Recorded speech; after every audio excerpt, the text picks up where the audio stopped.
I want you to be intense, be aware, because even if you miss one statement, you may miss the whole essence.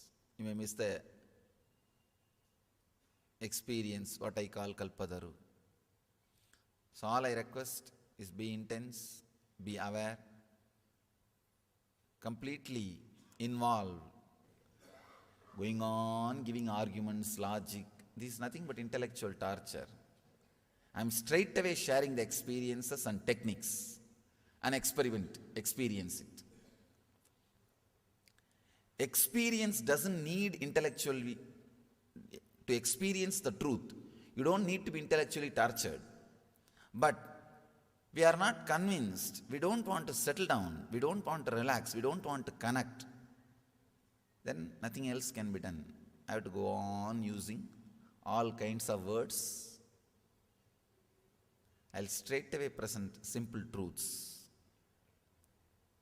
Internalize it and start meditating.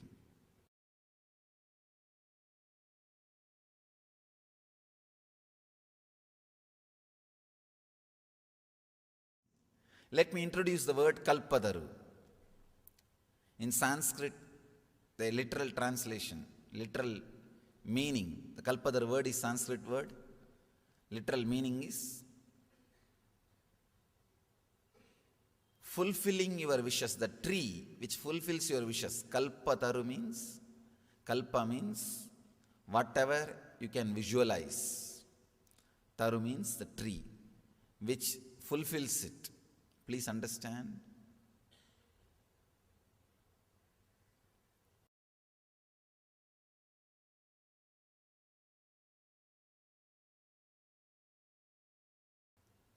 Fulfilling does not mean giving. There is a subtle difference. Many times, giving does not gives you fulfillment. If your desire is given, what you asked is given, the fulfillment doesn't happen. What for you asked, if that is provided, only then fulfillment happens. There is a subtle difference between what you ask and what for you ask. Many times, we achieve what we ask, but what for we ask is never achieved.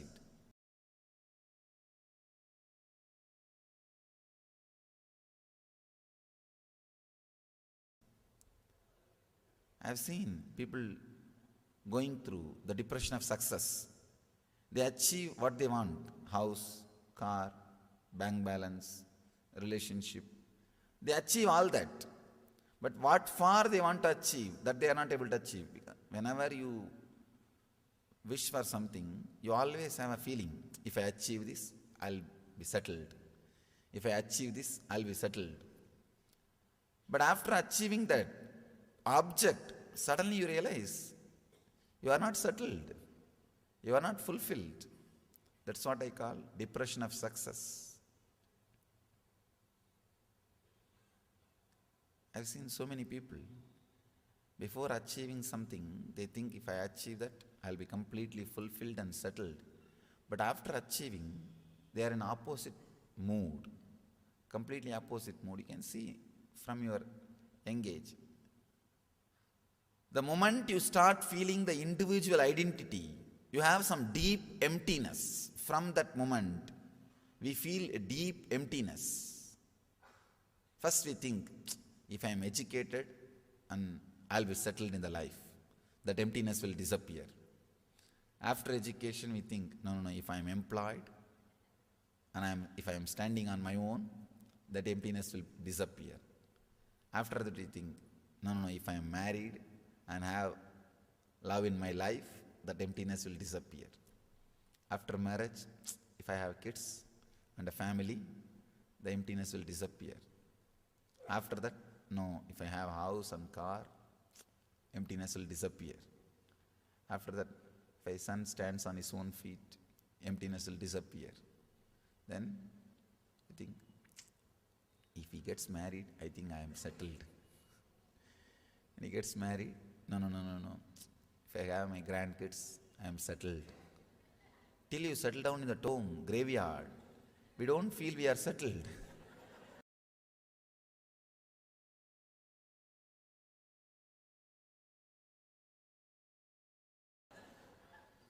That emptiness, which starts the moment you feel the individual identity, continues to drive your life crazy.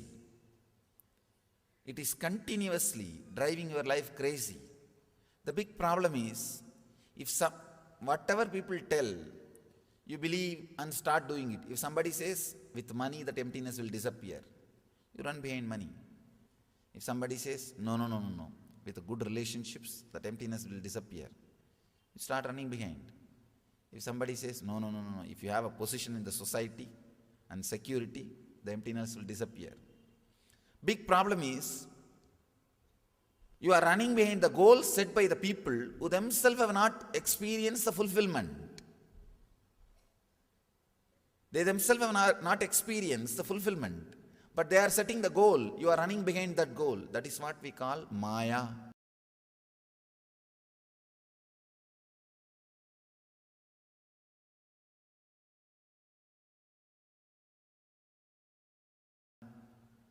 Maya means Yama iti Maya, which is not there, but which makes you run with fear and greed as if it is there. Yama iti Maya, in Sanskrit we say, which is not there, but which makes you continuously feel, which creates the responses of fear and greed in you as if it is there.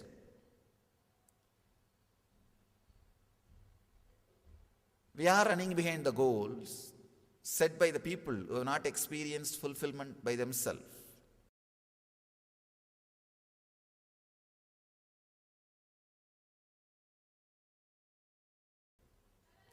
Kalpataru means which can fulfill your visualizations. Sometimes it may give what you want, sometimes it may take you beyond what you want.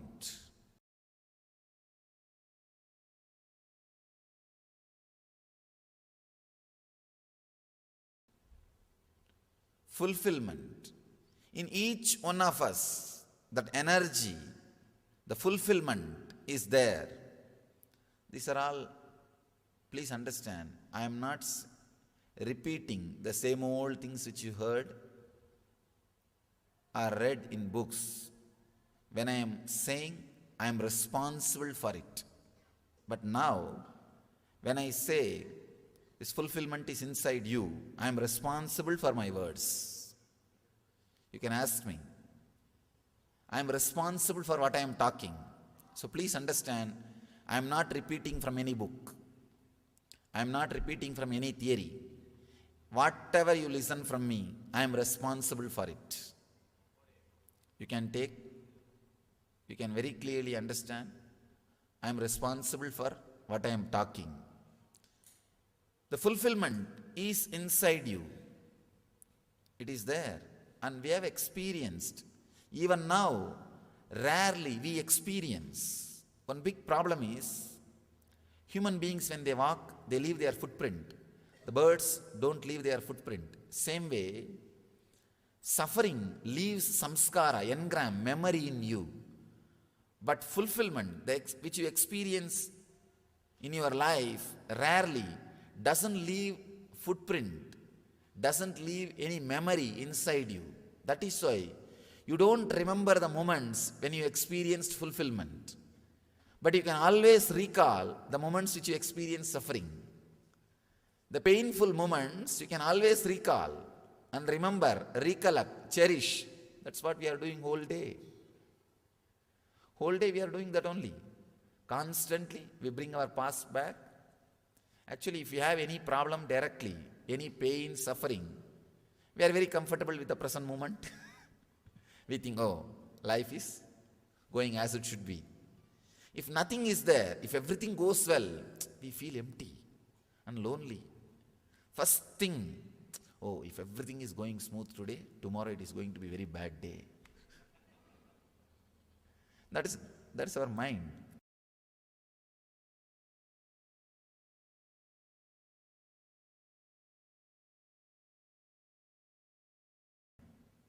Then, even if that is not satisfying, we bring all the old memories. See what happened to me a few days before. That shouldn't have happened. This shouldn't have happened. We cherish. In a way, we are habituated to cherish suffering. We are habituated to cherish pains.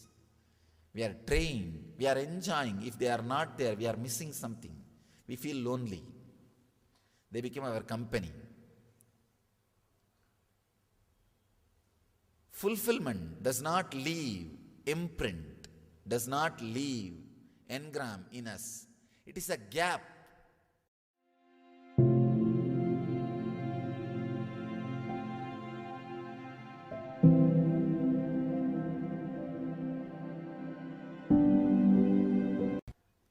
See, if your mind is a shaft, it's a continuous chain. Fulfillment is the moment where there is a gap. So that you can't recall the gaps. You can't remember gaps. You can't cherish the gaps. That is why we remember only the pains, sufferings. We are not able to recall, relish, enjoy, cherish the blissful moments, fulfilled moments.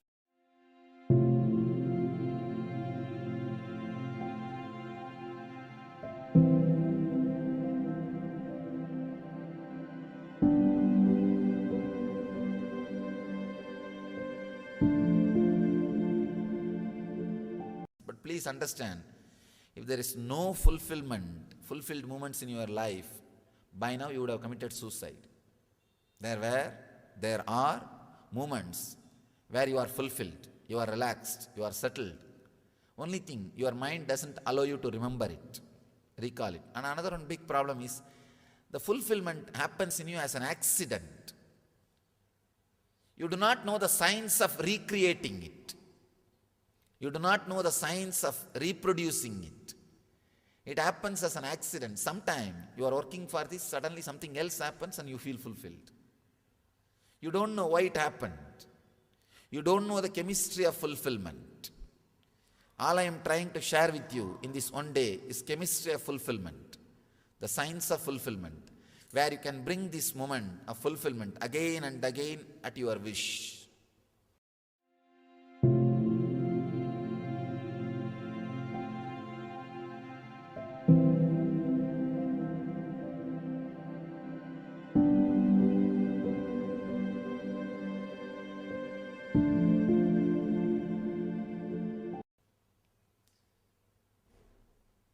Whenever you want, bringing that fulfilled feeling to your consciousness and cherishing, relaxing into it, I can say this is the ultimate spiritual truth or spiritual science.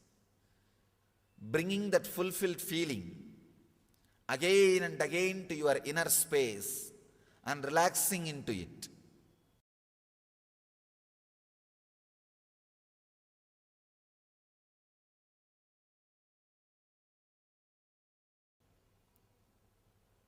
I want you to know few truths.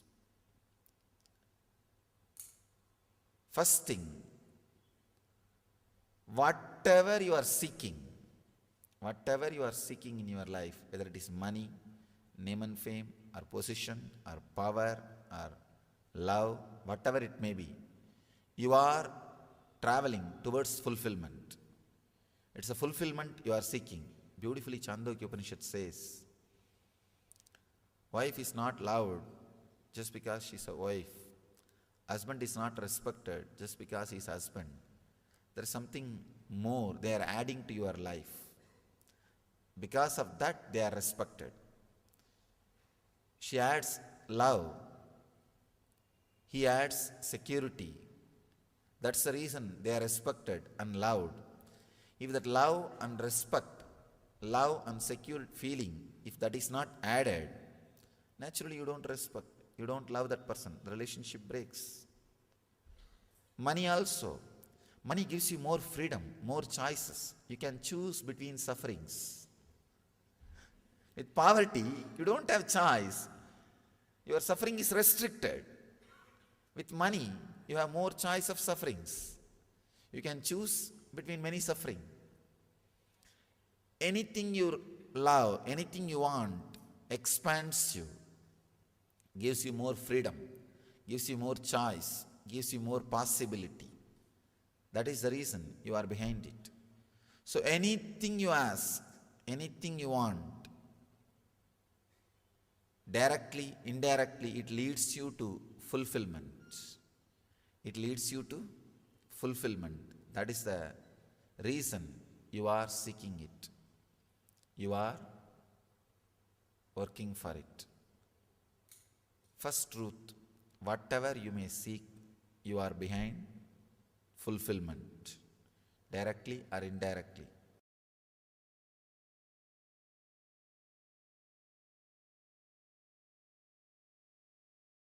Second thing, this is the important truth. Through objects, the fulfillment is never achieved. This is the second truth. All of you know. I don't need to give any explanation or any examples. All your lives are living examples for this truth. Just through objects, fulfillment is never achieved.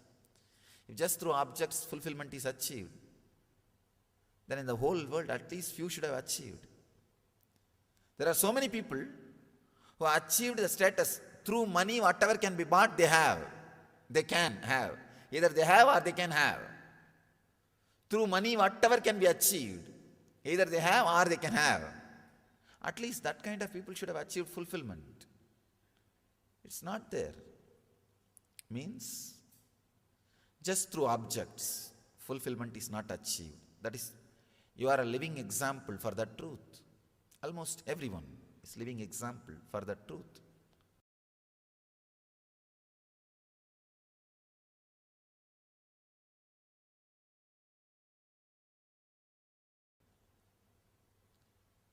I want to share my experience, the third truth. When you travel towards fulfillment directly, when you seek fulfillment directly, please understand, it may look little illogical, but I am sharing the straight truth, my experience with you. When you seek the fulfillment directly, suddenly the energy which is overflowing in you, all the objects which you are seeking starts traveling towards you. That is what I say. That's why I say bliss attracts fortune. The tremendous energy overflowing in you, suddenly all the objects towards which you are traveling starts traveling towards you.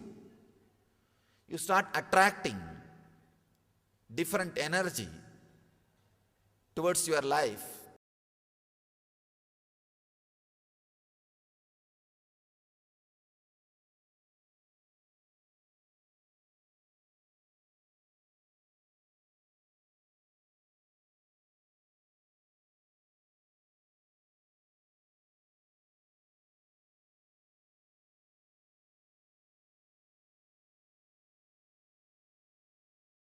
See, usually if you are depressed, if you are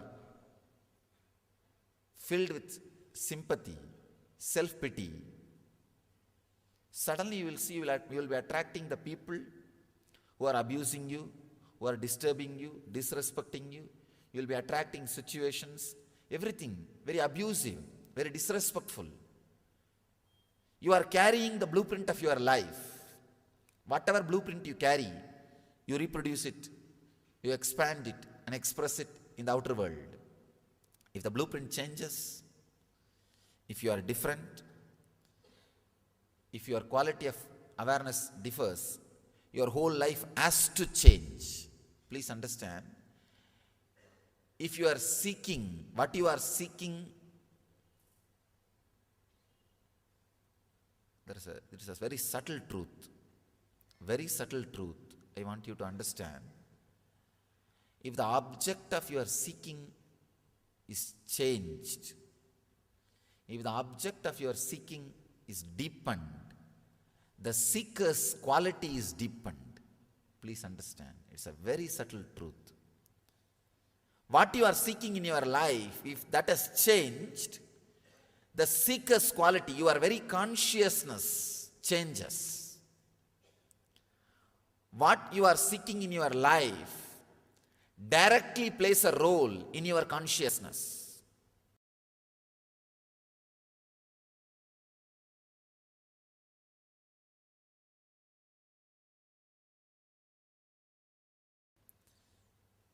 I have seen, if people have become spiritual seekers, suddenly wealth accumulates around them. Many people come and complain to me. No, Swamiji, after I became seeker, I lose interest in the outer world, my business. I tell them, no, something seriously wrong in you. Your suppressed laziness now wants to take over you. All of us have suppressed laziness. Many times we want to take a vacation, especially when you see a palace like this. Suddenly you think, I should go and stay like this in a resort like this for a few days.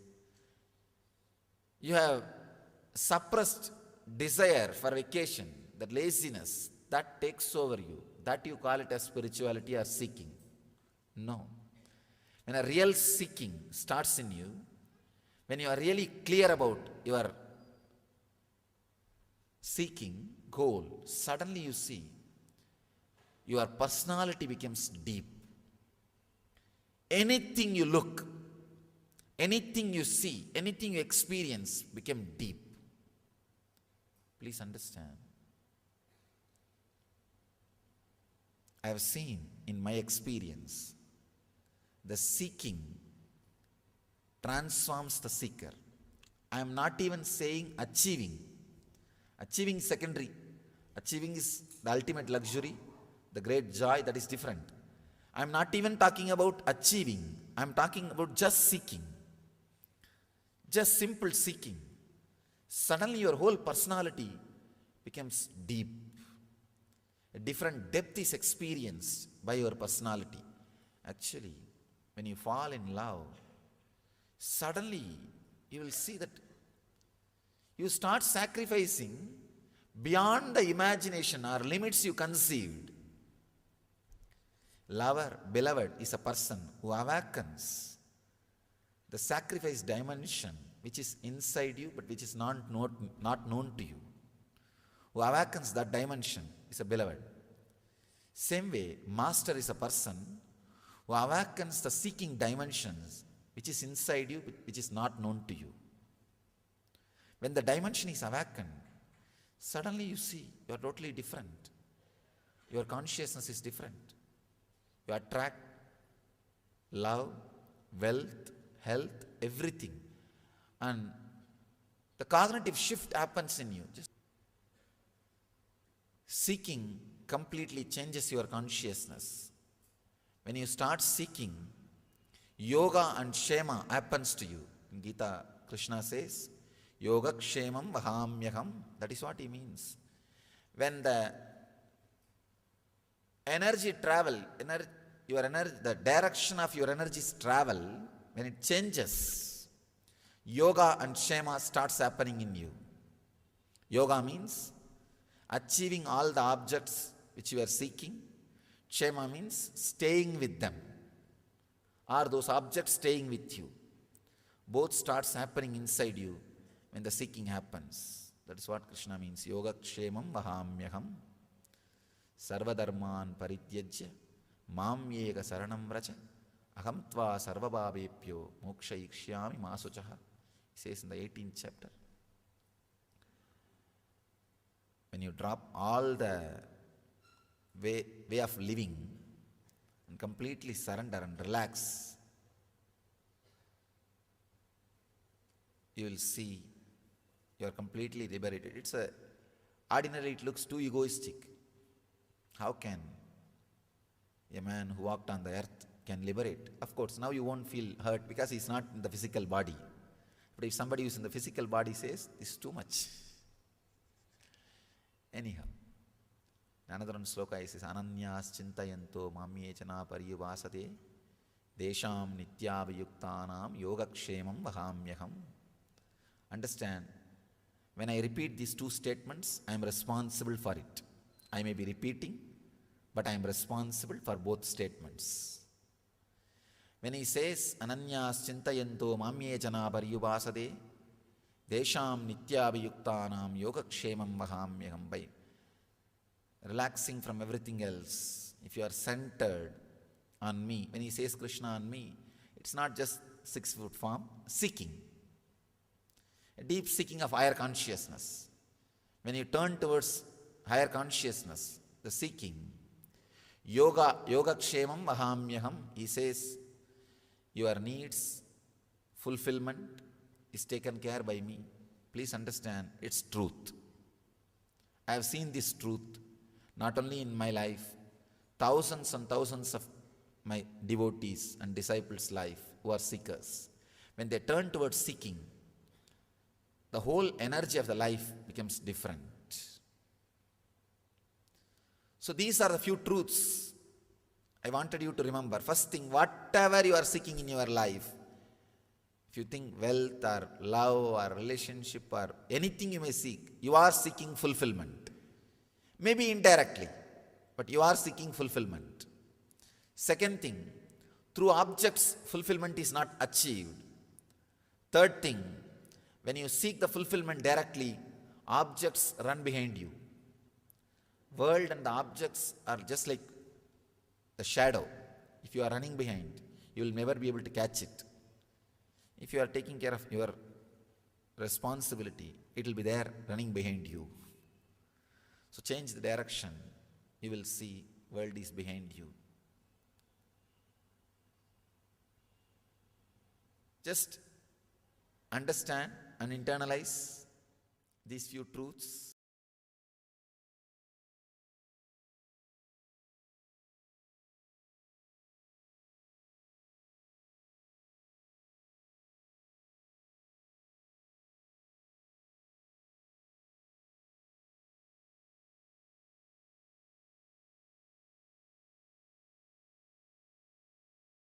If a seeker has a tremendous pull towards his goal, as you said, he or she would sacrifice anything beyond imagination to achieve his or her goal.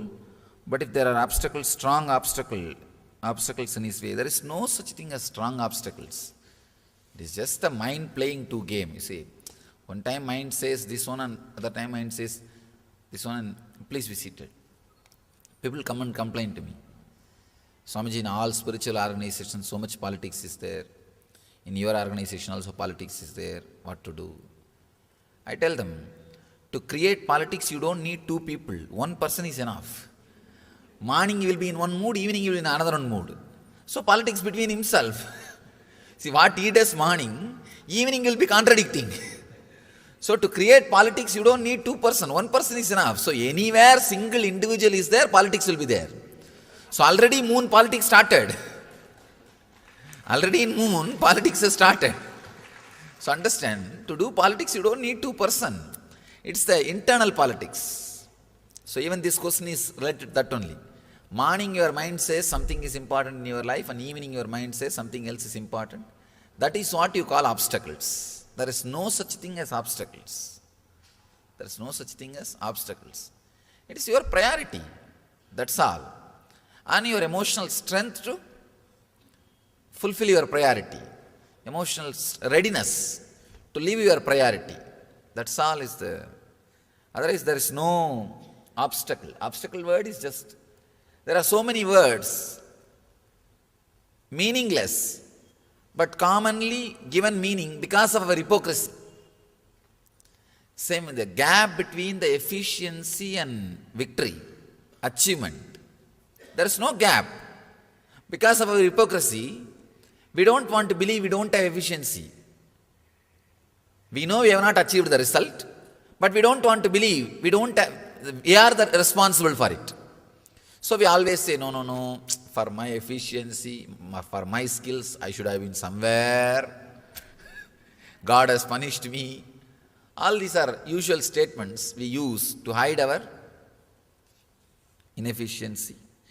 So these words like gap between the efficiency and success and these obstacles, all these words are just meaningless.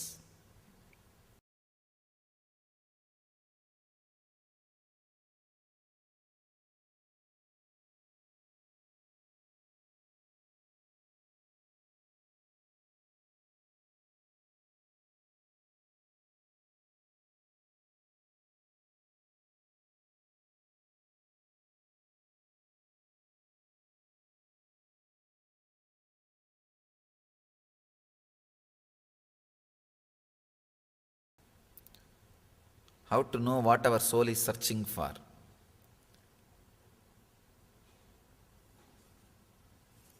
Please understand, anything you seek,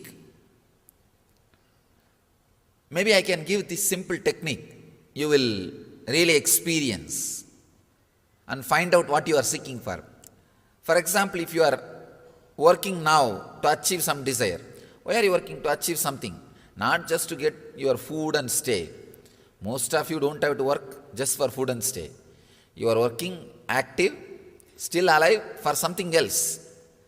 See, when that happens to you, when you achieve that, how your mind is behaving, how your mind is suddenly shifting. Just experience 2-3 times what you want. When you experience what happens inside you, suddenly you will see you are not seeking what you are seeking. You are not seeking what you think you are seeking. If you think you are seeking just relationships or money or some comfort or anything, when you achieve that, just see how you feel. Suddenly you will see. Just 2-3 times, be aware when you experience what you wanted. You will understand what you are really seeking for. All of us, whether you want or not, whether you understand or not, directly or indirectly, seeking a feeling of fulfillment, which you lost when you started feeling individual identity. By the age of 10 or 11, usually the person starts feeling an individual identity. From that time only, you start feeling that unfulfillment. From that moment, we are seeking only that back.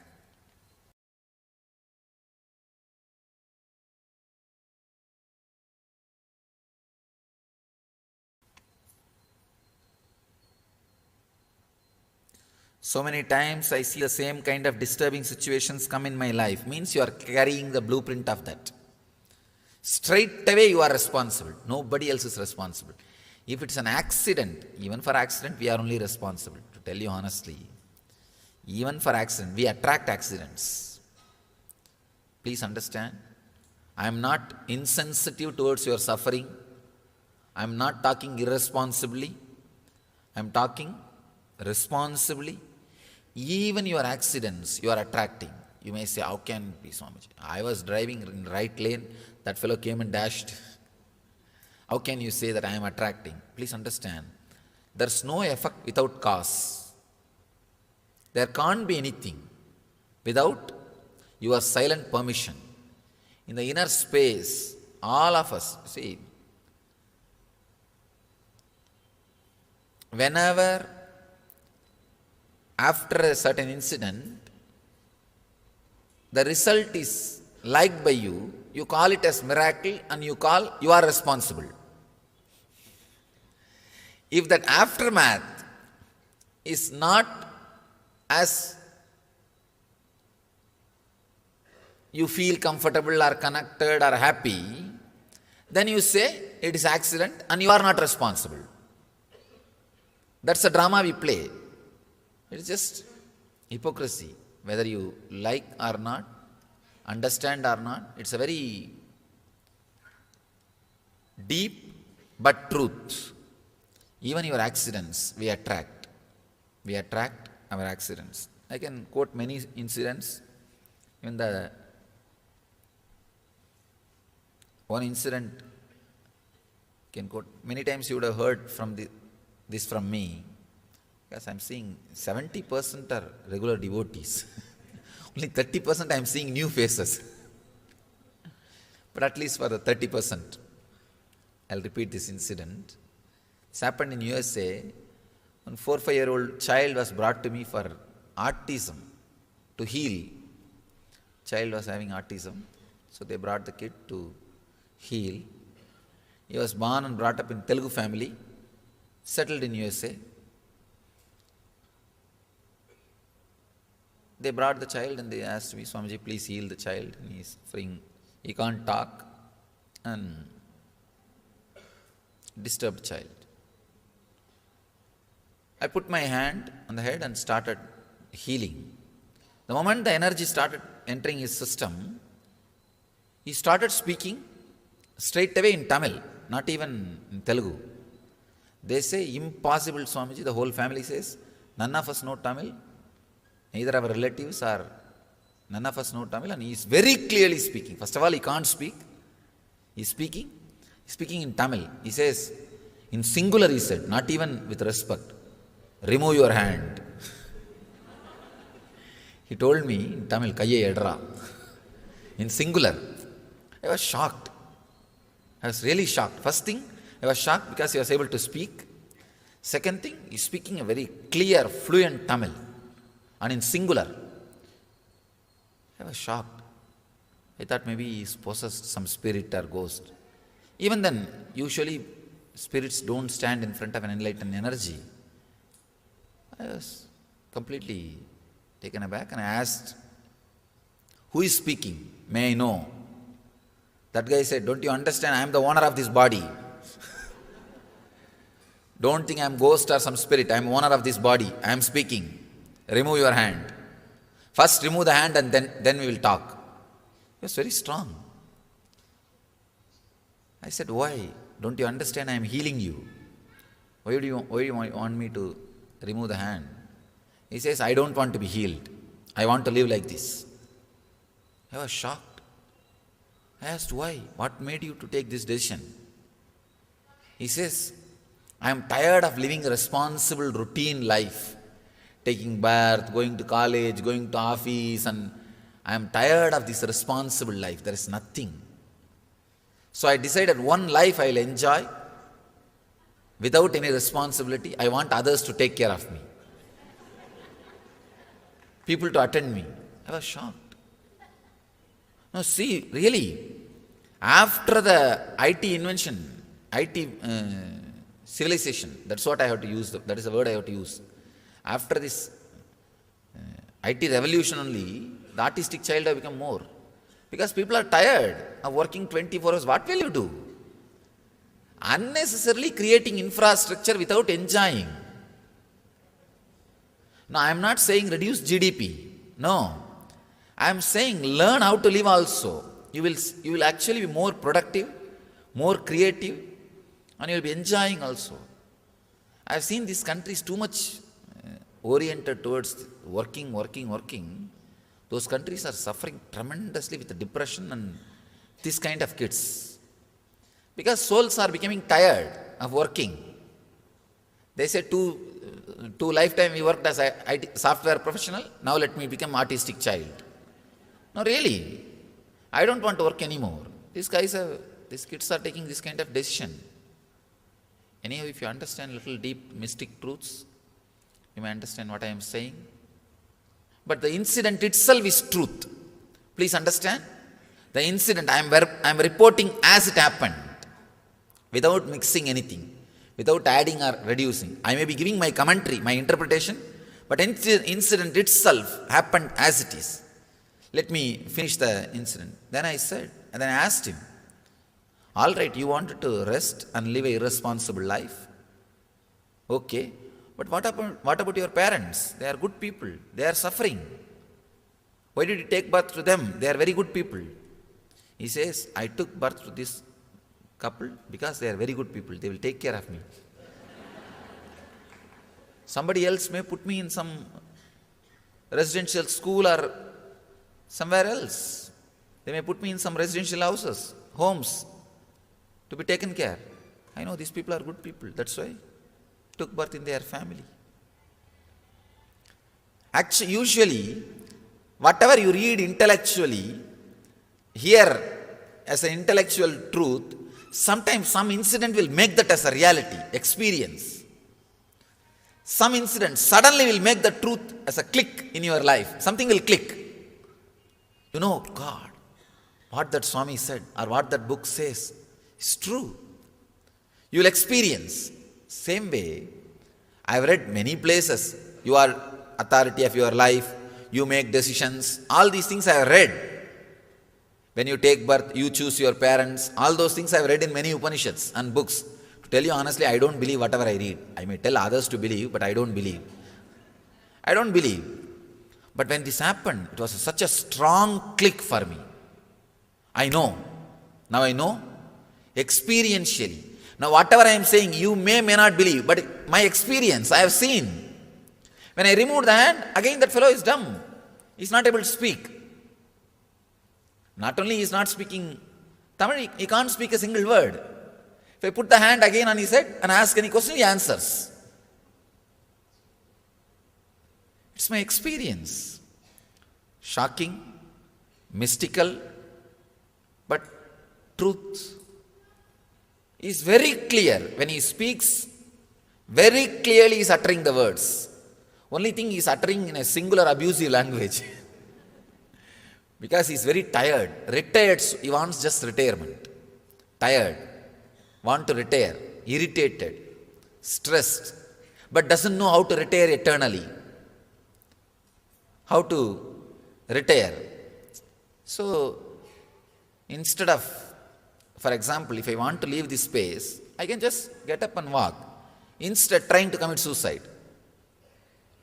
Unnecessary. That's what the child has done. That's what the child has done. If he wants to rest, he can just relax by reducing the engrams, samskaras. But he doesn't know the technique. So he reduces the expression part. He reduces the possibilities of expression. Like taking birth as a physically or mentally handicapped child.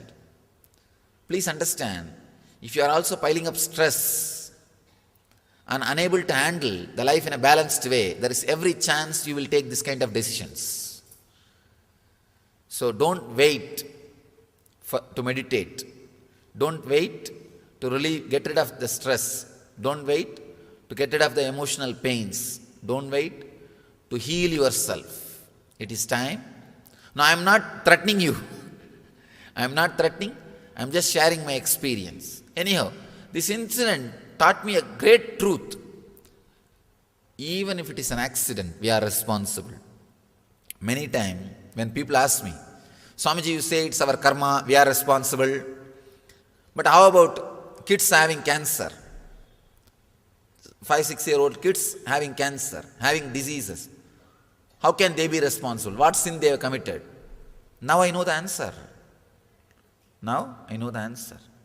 That incident, it was a real strong click. Very strong click. Whether you want or not, understand or not, we are responsible. We attract. Anything in our life we attract, we are responsible for it. So, as you say, so many times I see the same kind of disturbing situations to come in my life. We are responsible. Change the blueprint. It may take little time and energy, but you have to.